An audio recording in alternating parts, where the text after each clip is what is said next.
have an Australian accent, so I really apologize to those of you who are fully expecting a full-blown Aussie here. I always get that when I do talks. You know, all these students show up and they're always like, "You're not Australian." And then they get up and leave, or they try to attack me.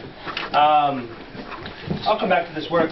I'm going to talk about a wide range of things, but I fully encourage questions. It's an incredibly small group, so if you have any questions or just comments you want to make, if you're having problems with your relationships, or whatever kind of drama stuff you want to talk about, well, I'm more than happy to do that. All right. I'm going to go back, and I'm just going to start off with one of my most recent works that you saw as I was walking in. What I love about these works is they use up a lot of the graphics processors, so it's quite a wonderful thing. Oh, isn't that a beautiful picture there? This is taken in Toowoomba. You guys know Toowoomba? You've all been there, right? Yeah. It's a beautiful place. It's so weird. They just had this big initiative about recycling water in Toowoomba.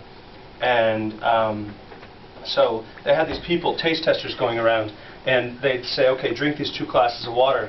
And Australians are this way. They're very honest, and they love sort of weird potty humor. So you try both glasses of water, and you turn them around, and one says drinking water, and the other one says poo water. And so you get to choose which one you like more, the poo water or the drinking water. I thought that was really funny until the initiative didn't pass.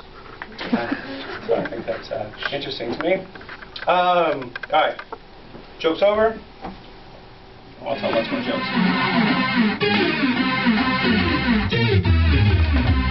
I like when that bass kicks in a little bit.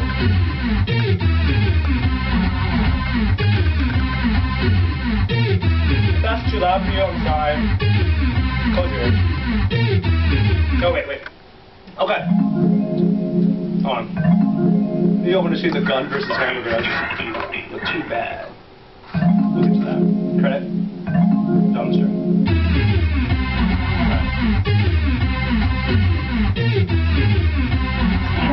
And you laugh a lot. You feel like you're the biggest person in the world. Sharp, and you laugh a lot. You feel like you're the biggest person in the world. It's beautiful. Dancing her hair around. The idea of this work, basically, a lot of my work explores this idea of interfaces. And, you know, how can I'm very interested in the interface as being a poetic text, as being an integral part of the poem. You could say it's like a stanza, but I think it's something completely different.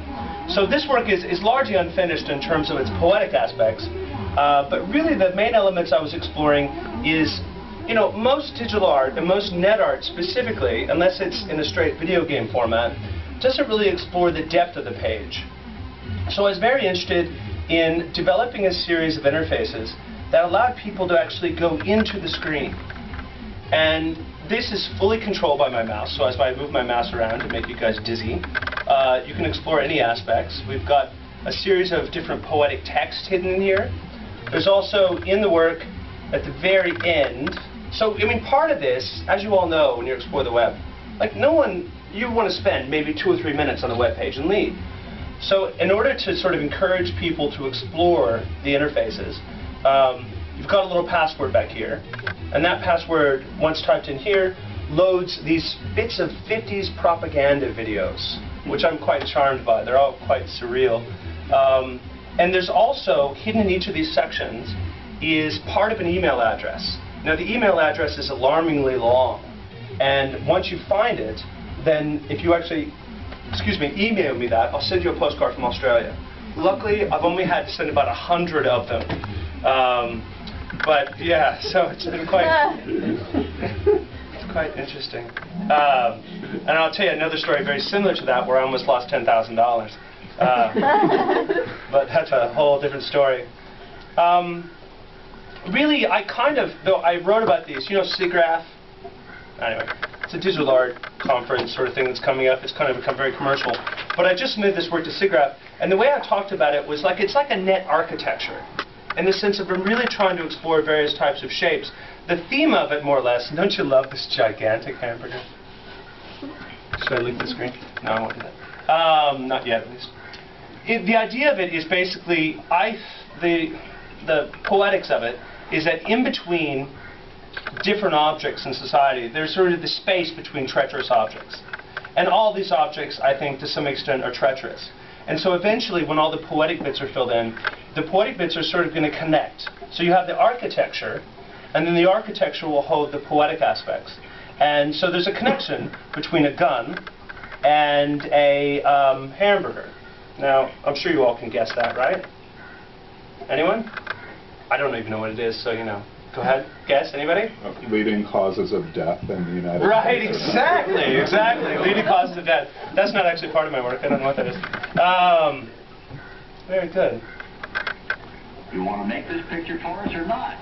Yeah, sure, but $5,000. I spent one evening, and I wasn't even affected by anything, just listening to this over and over again. $5,000. And I just love the way the guy says $5,000. Listen to it for yourself. Go. Oh wait, there's obviously a lag time. That's my poor video skills. You'll find throughout my work I'm not very skilled in this or not? Yeah, sure, but $5,000. Yeah, sure, but You want to make this picture for us or not? yeah, sure, but Deathbed, the fridge, and that's actually, this work is, I don't really like work that's highly personal. In fact, I try not to include people or emotion in my work at all, which is kind of surprising given that almost all my works are about death and destruction and terrible things. But this is actually about my stepdad. He died basically from too much fridge time, and I can say it with a laugh, so I'm well adjusted. And so basically it's just doing this connection between obviously fridges, as you all know, and here at the end, once we get to it, come on, here comes the lovely deathbed. Alright, we'll look at one more of these and we'll explore some other stuff. Part of what we're chatting about, since this is MITH, and some of you, oh, this is Oklahoma where I'm from. I think I might blow your speakers out. Oops, nah. Oh, come on. Oh, nah. There we go. I'll turn that down. Alright. Part of what I'm wanting to do with these things is, in digital poetry, they're really, one of the things we're hoping to sort of coordinate with MITH is the fact that there aren't very many writers actually doing this kind of work anymore. There are, you know, maybe 100 of us worldwide doing it, and there's hardly anybody under 30. So part of what I'm doing is I want to use this very similar interface, this three-dimensional interface, and encourage more people to play around with it. So for example, you all know Flash, there you have a raw file called an FLA file. And so we're basically wanting to share that FLA file, that raw file, with anyone that wants to play around with it, and have them actually explore interfaces kind of like I'm done. Because this is very rudimentary. I mean, basic shapes repeated over and over again. Oklahoma, of course, football is Lord of all there, which is really quite disturbing. And the second Lord of all in Oklahoma is, of course, oil, which is quite glorious. All right, let's look at something else. Jason, you said that there aren't that many people doing the electronic literature. Yes, sir. But you know, where's the boundary line? Where's the boundary between electronic literature and digital art? You know, why do you sort of self-identify with something called electronic literature as opposed to digital art? Well, I mean, to a certain extent, genres are stupid, right? I mean, genres are designed so we can get tenure, they're designed so we can apply for grants, they're designed so we can have research centers. I mean, we do these things so we can classify, and classification makes it sort of easier to operate in the world, I guess.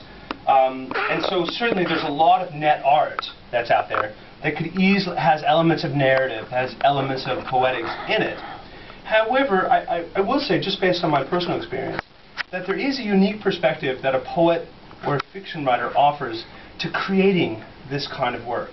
And it does seem like their work